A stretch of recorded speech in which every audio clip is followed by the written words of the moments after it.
here. What is going on, everyone? This is your boy the Bengal Dragon. Make sure to hit that like, subscribe and bell notification buttons, as all your support really helps this legally blind YouTuber remain motivated to continue making a variety of different type of videos in this channel, and through the YouTube algorithm will really help this channel grow. Right, I thought I'd try something a little different today. As you can see, this is my Code Veronica X playthrough that I have on my PS4. Thankfully, with a new TV, I tried this game again, and it seems that I might be able to play it a bit more than what I presumed earlier with my old Vizio TV. My Vizio TV that I got from 2014, by the way, did not even have HDR. So this one I have is a TCL 4K. Also, let me know what you think about this style, all right? Now, I'm playing Code Veronica because this is the only Resident Evil game that I have at the moment, all right? And also, this will give you a demonstration of how me as a legally blind player would play this game on the PS4. And on top of that, people, it's no secret, all right?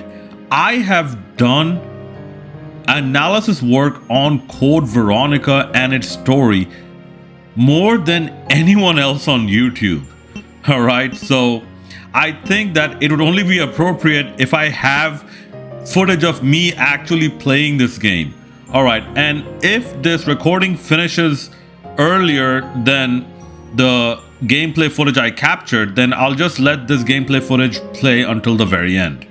All right, but I'm here to talk about Resident Evil 9, and another thought that just came to my mind, considering the long development time that this game has taken, and also where Capcom could actually excel with this game. All right, let's imagine, right? Raccoon City was hit with an orange phantom missile, all right? Hit with that thermal missile, which surprisingly killed all the zombies, but zombies came back there anyways. All right, so maybe Umbrella or whatever organization, because in the movies or in the canon, Umbrella went out of business. So some other organization started some new virus experiments. So, you know, maybe this game should be called Resident Evil Deja Vu or Resident Evil We Have Run Out of Ideas, so just go along with it. Given that situation, let's hypothetically think that Raccoon City is rebuilt, right? Raccoon City is rebuilt. People are slowly starting to move back into Raccoon City, okay?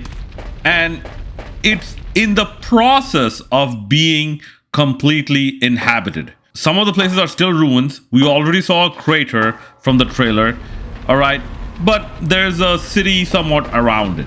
So, it's in the process of being resettled. Very much like Fallout. Very much like Fallout 3 or Fallout 2 or Fallout 1, don't you think? And that's where I want to take this discussion, because apparently Resident Evil 9 had a very long development period, okay? If it had such a long development period with Alyssa Ashcroft, Grace Ashcroft, being FBI investigators and whatnot, and I believe the trailer even showed some humans. Okay, and there's a Rexwood Hotel or Rexford Hotel. So you would usually have a hotel in a place where there's a city or town nearby. You generally wouldn't have a hotel in the middle of nowhere. Usually that's an inn. And usually those are in places where you commute from one settlement to another settlement. Then, just like you have gas stations, you have like inns and small motels and whatnot. Okay, so it's kind of like Lakeview Hotel that you see in Silent Hill. There is a Silent Hill town right next door, or like, just around it. Given that, what I feel is, could Resident Evil 9, Resident Evil Requiem be open world, where, you actually get to interact with a lot of regular NPC human characters and basically use that to build the environmental story, use that to build the Resident Evil universe, the Raccoon City universe, because an apocalypse happened. So essentially, if you're going post-apocalyptic Raccoon City, okay, and basically this starts off with, you know, Grace trying to find, you know, the evidence that she was looking for, and in the process maybe come across her mother or something like that. Okay, if they go open world with this, I think the potential is vast. Not only will you have better gameplay, but you will also have better storytelling. You will also have more replay value, okay? And you're not basically gonna have this action horror game and all this, that, and the third, okay? Like, you see Resident Evil 4 remake and 5 and 6, you know, they went more action horror. I'm like, okay, this is an action game with monsters in it. No, I think the best direction to go right now is somewhat like the Evil Within Part 2, where the Evil Within Part 2 was also somewhat open world, where you got to interact with more people within the system. I think within STEM, yeah, if I'm not mistaken, it was called STEM. So you had that, you had dialogue options, okay, and you had a pretty decent story as well. So in that regard, it also opens up the possibilities of many characters, okay? Many characters. Hell, even like, you know, compatriots of Dylan, you know, the greatest rapper of all time, because he spits hot fire. No, but Dylan, you know, maybe some of his relatives or friends or whatnot. Maybe, you know, Billy Cohen. Maybe Rebecca Chambers. Hell, maybe even Claire Redfield. But honestly, I think Claire's involvement would be minimal because this story has nothing to do with her. But as I mentioned in my previous live stream videos, as I was live playing Code Veronica and actually having a discussion, the most likely characters in this would be actually Chris and Jill. So you have those as the main characters.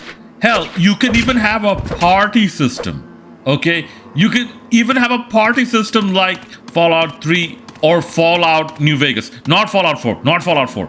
Fallout 4, you only have one partner. I'm like, no, that's not acceptable, okay?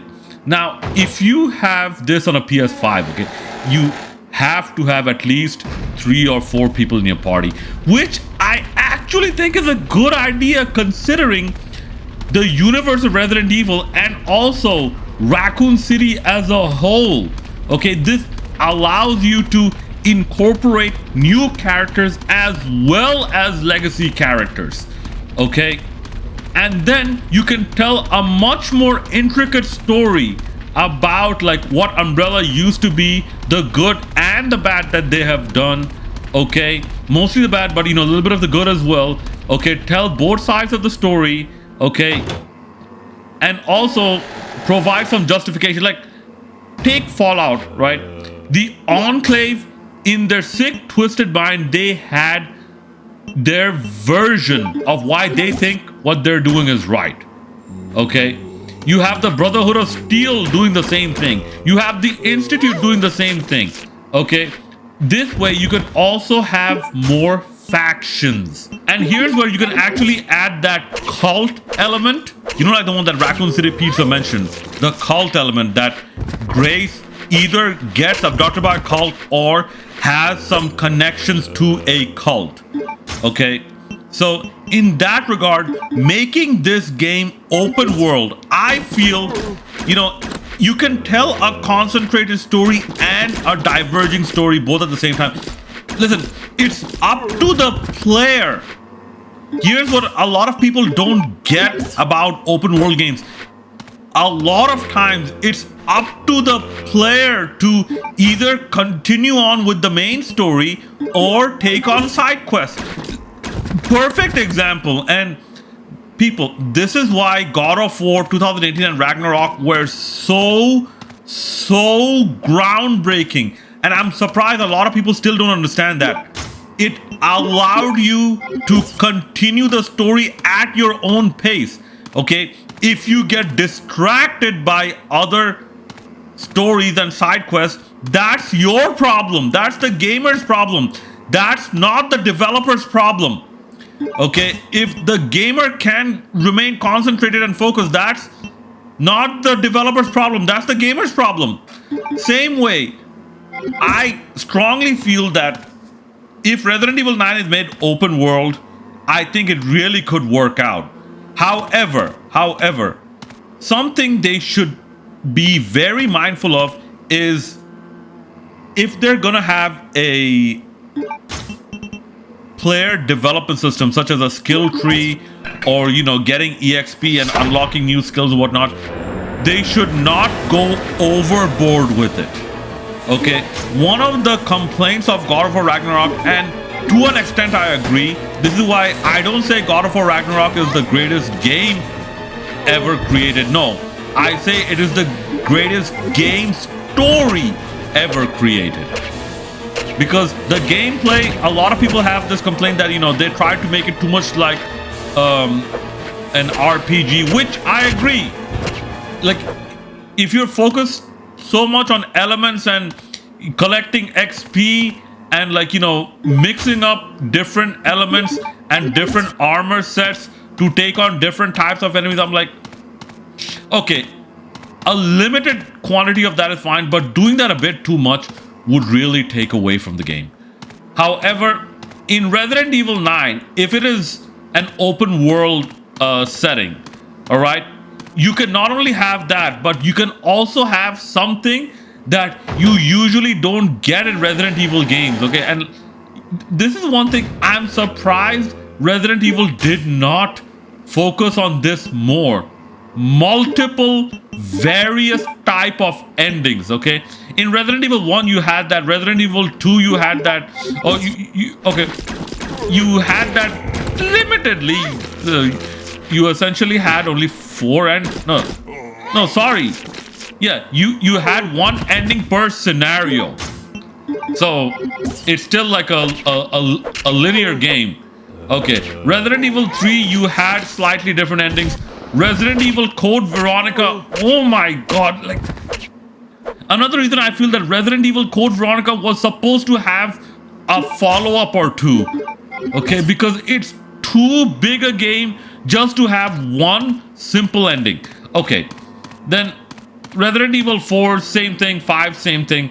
Okay, but 6 you might have multiple endings, but okay, Revelations 2 you have essentially 2 endings. But an open world Resident Evil, I strongly feel this will allow you to tell a much more cohesive story that allows for multiple endings, and also if you're going to have factions, allow for separate faction endings as well.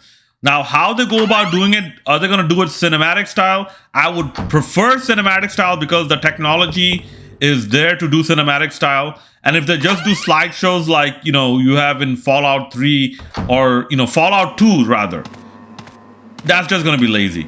But anyways, those are my quick thoughts on what a Resident Evil open world style game would look like in Resident Evil 9. Please let me know your thoughts in the comment section below, and as always, hit that like, subscribe and bell notification buttons. This is your boy the Bengal Dragon signing out. Hopefully you enjoyed this gameplay. Watch until the very end. Thank you.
Please deposit any metallic items you have in the security box.